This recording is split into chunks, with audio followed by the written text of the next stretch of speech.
El alto al fuego en Gaza pende de un hilo. ¿Qué viene ahora para el Medio Oriente? Cubrimiento especial de Caracol Radio con Vanessa de la Torre. 10:35. En medio de todo lo que contamos esta semana de las historias de los colombianos, o más bien las colombianas, afectadas directamente por ese episodio del 7 de octubre del 2023, hay un gran interrogante y es el siguiente. Israel es un país que usted recorre desde la frontera norte con Jordania hasta la frontera sur en 6 horas. El ataque de Hamas comenzó hacia las 5:30 de la mañana y las fuerzas de defensa, el ejército y la policía se demoraron más de 6 horas en llegar a los lugares que estaban siendo atacados. Y uno cuando conversa con las víctimas, con los sobrevivientes, con los familiares de los fallecidos, hay una crítica muy grande a eso, a las fuerzas de seguridad del Estado israelí. ¿Cómo es posible que nos haya pasado esto? ¿Cómo es posible que se demoraron tanto tiempo en llegar, que nos quedamos solos, es lo que dicen? Yo me sigo preguntando cómo es posible que eso haya ocurrido en el país con la inteligencia más grande que hay. Israel recibe donaciones millonarias del planeta entero. Tiene ese domo, el escudo antimisiles, pues más poderoso que hay sobre la tierra. Tienen un entrenamiento militar soberbio y una inteligencia que además es fundamental en su economía. Los países del mundo compran inteligencia israelí. ¿Cómo pasó lo que pasó?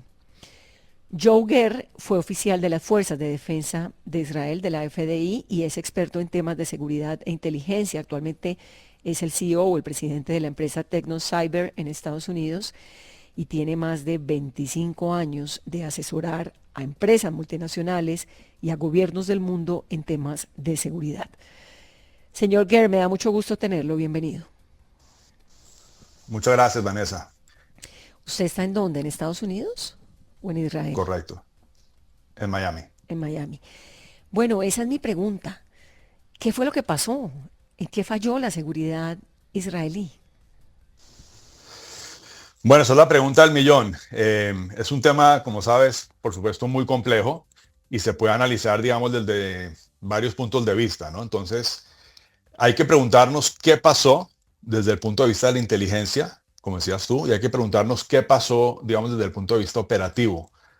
Y entonces hace pocos días, digamos, salió a la luz pública en Israel lo que fue el reporte de la investigación interna que hizo el Shabak, que es el Servicio de Seguridad Interna en Israel, como quien dice el FBI. Y ese reporte pues deja clara varias cosas desde el punto de vista de la inteligencia.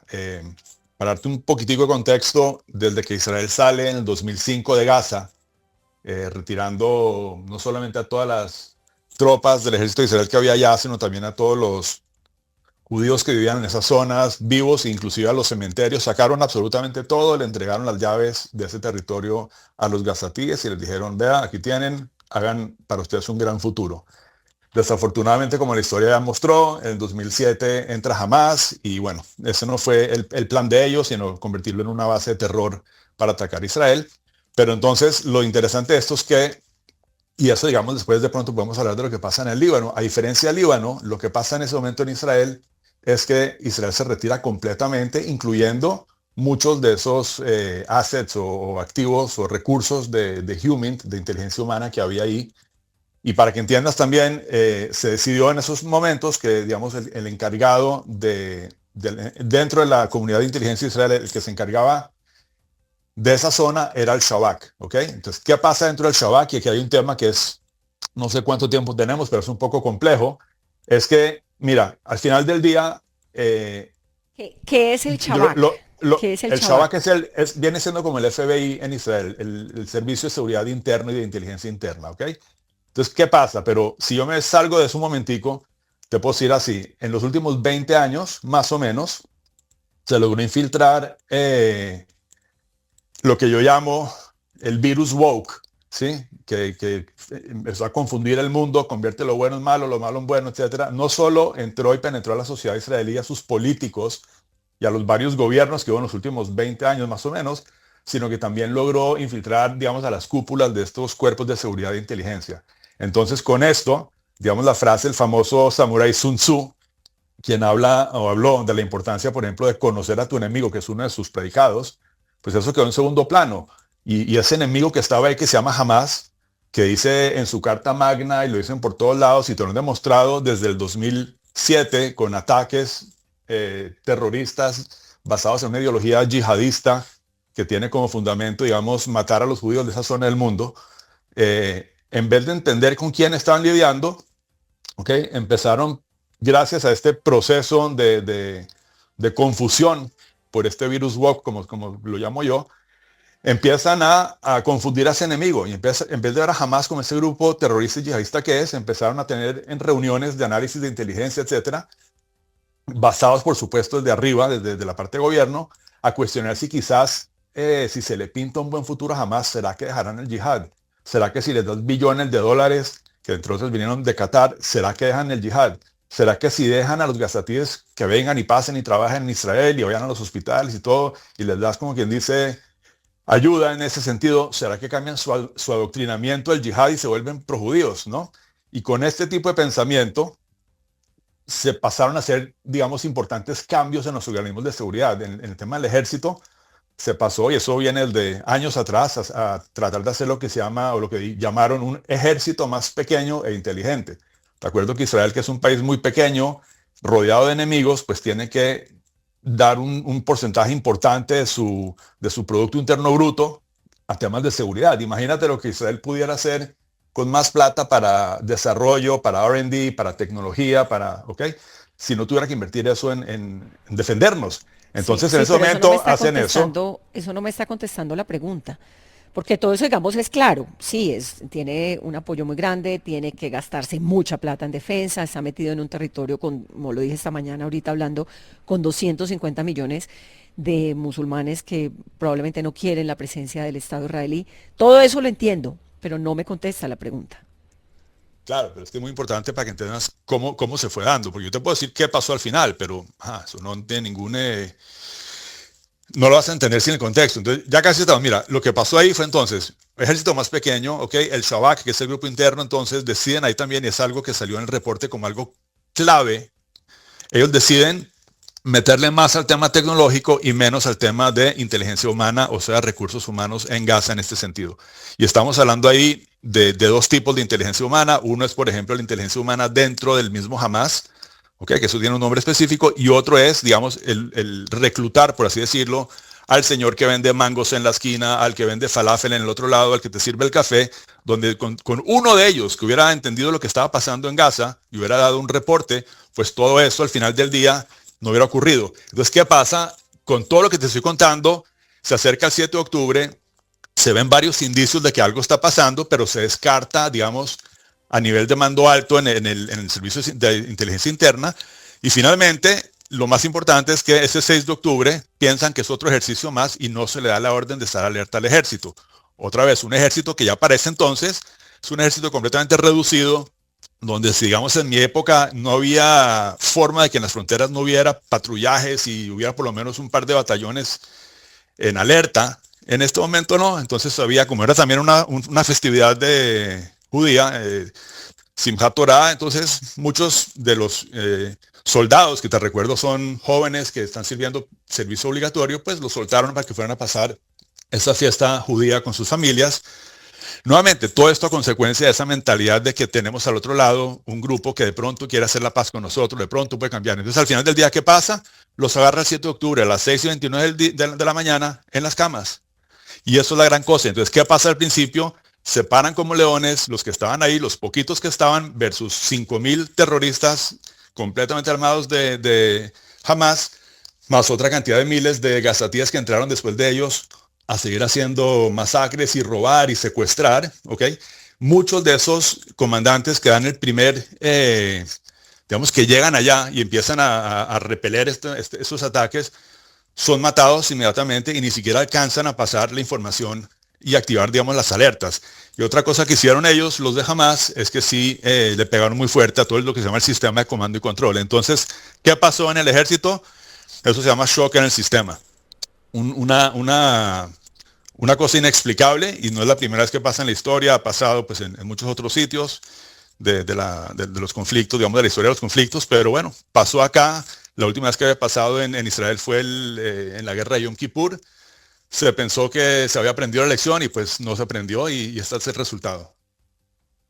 A ver, em, Israel tiene, por supuesto, me imagino, infiltrados en Hamas, ¿verdad? Tenía, tenía Sí. hasta el 2005. Eso es lo que te venía contando. Es decir, que después del 2005, cuando ellos llegan al gobierno, porque además son el gobierno, ganaron las elecciones, em, ya ese sistema de inteligencia de infiltrados no siguió funcionando. Es correcto. Eso Bueno, salió, como te digo, en el reporte que sacó el Servicio de Seguridad Interna hace pocos días. a mí me decían muchas de las chicas con las cuales hablé que, digamos, bueno, hay un grupo muy grande de mujeres en la frontera con Gaza, y me decían, por supuesto, off the record, decían, mire, nosotros durante un tiempo veíamos al otro lado de la frontera cómo estos personajes allá nos miraban, nos hacían cara de que nos estaban mirando como una seña con los ojos y que ellas alertaron. Un par de chicas me dijeron, nosotros alertamos, nosotros dijimos, aquí está pasando algo, algo no cotidiano está ocurriendo aquí en la frontera y que nadie les puso atención. Me decía una incluso que alguno de los altos mandos le había dicho, ustedes están acá y son obviamente los ojos, pero nosotros somos el cerebro, un poco como poniéndole muy poca atención y con mucha soberbia a la situación. ¿Usted cree que allí de golpe a los militares israelíes o al sistema de defensa israelí le sobró soberbia? Pues eso es exacto lo que te estaba diciendo, Vanessa. Las valientes niñas que estaban en esas centros de control mirando las cámaras y viendo lo que pasa al otro lado de la frontera día a día, dieron esa alerta una y otra vez. Y como dices tú, esas mentes, cuando les dicen a ellas, bueno, ustedes lo ven, pero nosotros somos las mentes que sabemos y tomamos la decisión, esas mentes, como te decía, estaban ya contaminadas por ese virus woke, donde pensaban que sí, bueno, eso es otro ejercicio más, como quien dice Pedrito y el Lobo, pensando o descuidando o dejando de ver la realidad del que tienes al frente. No es un grupo que quiere en algún momento reconciliar y dejar el yihad y hacer la paz, sino que te quiere matar, ¿no? Entonces, esa es la gran, ese fue un gran problema que nuevamente los mandos, digamos, del campo, la parte táctica, esas peladas, la gente que estaba en las fronteras, veían que algo estaba pasando, pero a nivel alto, los grandes generales que venían de ir a think tanks progresistas en Estados Unidos, en Europa, y que venían hablando de la paz y de Oslo, y no sé qué, así como pasó también en Oslo, con grandes expectativas, dejaron de ver la realidad del monstruo yihadista que tenían al otro lado de la frontera. Yo creo Bueno, que esa pero eso, lección definitivamente fue muy dura, por supuesto, y sigue siendo muy dura. Tenemos todavía 59 secuestrados, ya más de 525 días, pero yo creo que esa lección a las malas sí se aprendió. bueno, ¿y qué pasó ese día? Porque lo que usted me dice explica un poco los días previos, la poca planeación, si se quiere, para la prevención. Pero ese día, ¿por qué se demoraron tanto en llegar? Es que uno recorre Israel en 6 horas de norte a sur. Y la gente ahí dice, ¿por qué se demoraron tanto? Es que no llegaban.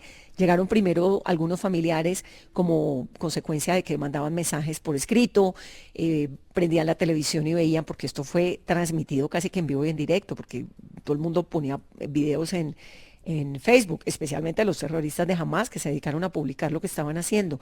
¿Por qué se demoraron tanto en llegar?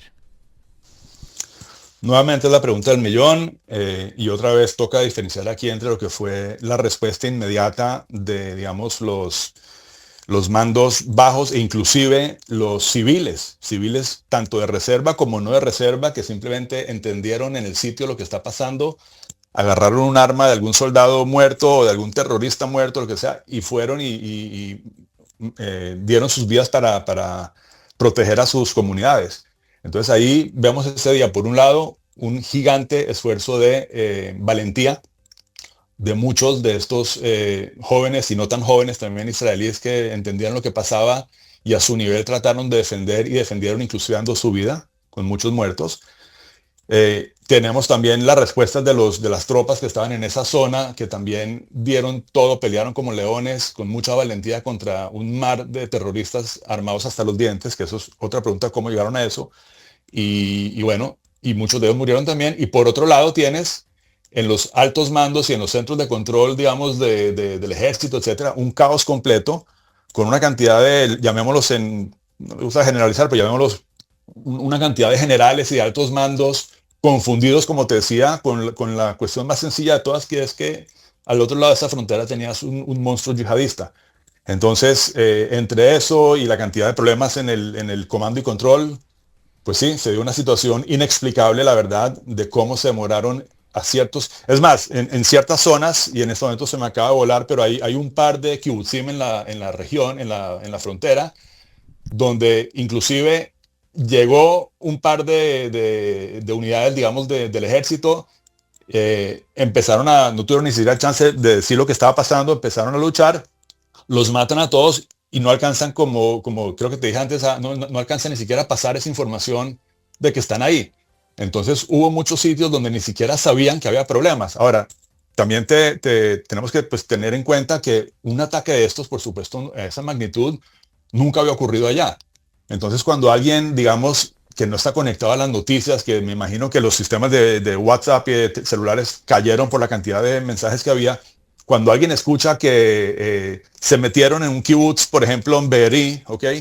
Me imagino que los que están al lado piensan, a nadie se le ocurrió que iban a estar en tantos sitios, tantos No, es terroristas que incluso, simultáneamente. Entonces es un shock. sí, en el mismo, ahí adentro, el mismo kibutz estaba ocurriendo en la casa del lado y no se estaban dando cuenta porque era imposible. Ahora, ante las muchas teorías, porque esto obviamente tiene 7 millones de teorías, y la relevancia de ese episodio es que está cambiando de alguna manera la geopolítica del Medio Oriente, eh, Israel no arranca una guerra, pero la libra y aprovecha para extender sus fronteras. Así lo ha hecho desde el 48. Entre lo mucho que uno escucha, dicen, bueno, de golpe es que permitieron esto, Netanyahu lo permitió porque por la muerte de 1.200 personas va a terminar tomándose el territorio de Gaza por completo. ¿Eso tiene alguna lógica, alguna cabida, alguna sensatez? Mira, yo he estudiado relaciones internacionales y derecho internacional por muchos años.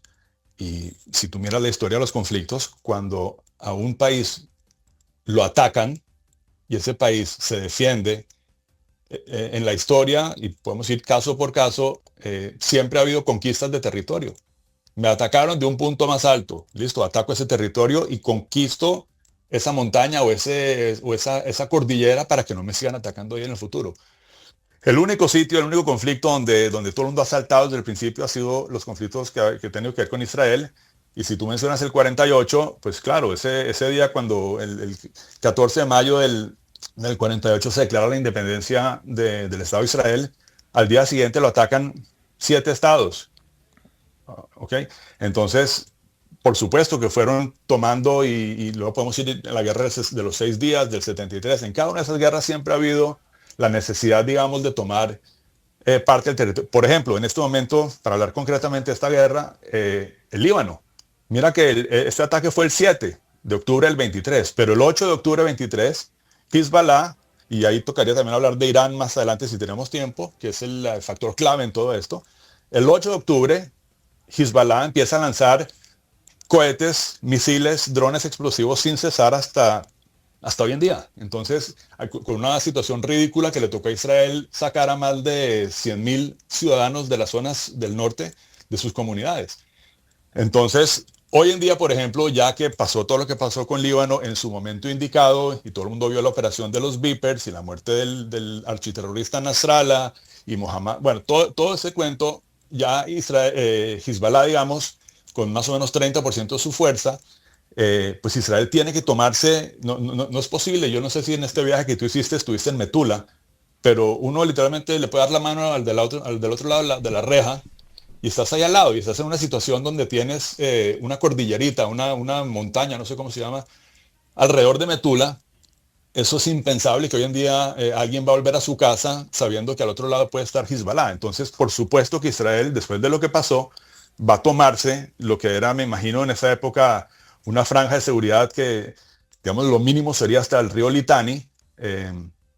Y eso, digamos, está en este momento en negociaciones. Como sabes, están hablando ahora con el nuevo gobierno del Líbano, que, digamos, presenta algo de esperanza porque es un ex general que, digamos, tiene la posibilidad de repeler a lo que ha sido esa influencia y esa intervención iraní en Líbano, que de hecho ha dañado a Líbano en todos estos años. Líbano era, como todos sabemos, a Beirut lo llamaban el París del Medio Oriente. Y la gente de Líbano, los cristianos que ya viven, inclusive en su momento eran hermanos de los israelíes, iban a Haifa, iban a Beirut. Eso en las épocas de los abuelos era algo común. Y lo que ha pasado en los últimos años es que desde los 80s Irán montó ahí también un campo de terror, ¿ok? Como parte de su estrategia de limpiar el Medio Oriente de occidentalismo, ¿sí? Porque Israel, tienes que recordar, es un estado democrático y liberal con fuertes valores judeocristianos. Y entonces, bueno, eso es lo que pasa. Ahora mismo Líbano tiene la oportunidad, y ojalá lo puedan lograr, de desmantelar a Hezbollah, fortalecer las instituciones que están completamente corruptas por iraníes y volver a tener un futuro. Eso sería ideal. Pues me da mucho gusto hablar con usted, Joe. Sí estuve en Metula, al norte, y está llegando poco a poco como gente a habitar esas casas que estaban deshabitadas, pero quedan todavía los restos de los misiles. Se alcanza a ver muy bien la frontera con Líbano y se ve, por supuesto, Líbano desde esa zona, la frontera totalmente destruida también por la arremetida israelí, y en Metula vacía, ¿no? Parece como un poco un pueblo medio fantasma. Me da mucho gusto tenerlo. Seguramente volveremos a conversar. Me quedo con su dato y con su número. Hay mucho pendiente. Volveremos a hablar. Lo de Irán me parece importantísimo a propósito de esos diálogos que están avanzando ahorita en Doha. Tengo que ir a la pauta comercial, pero espero que sigamos conversando pronto. Un saludo muy especial y gracias. Muchas gracias, Vanessa. Y solo la última cosita, recordar que estamos el pueblo judío hoy en Purim, donde celebramos que Israel se salvó de un enemigo en ese entonces que se llamaba Amán. Hoy en día vino de Persia. Hoy en día ese mismo enemigo sigue en Persia. Se llama el Ayatollah de Irán. Y esperamos que así como nos salvamos en la época de Purim, en esta época de la historia también nos vamos a salvar. Muchas gracias. Un gusto oficial, quien fue oficial de las Fuerzas de Defensa de Israel. Son las 10:57.